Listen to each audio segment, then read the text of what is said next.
Жамбы-ату.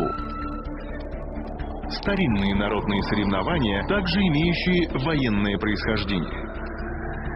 В древности воины и охотники состязались в стрельбе из лука по серебряному диску, подвешенному на шнурке из конского волоса, верхом на скачущей лошади.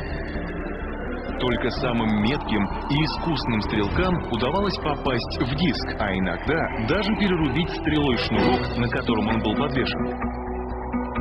Сейчас правила изменились. На расстоянии 25 метров расставляют предметы, цели.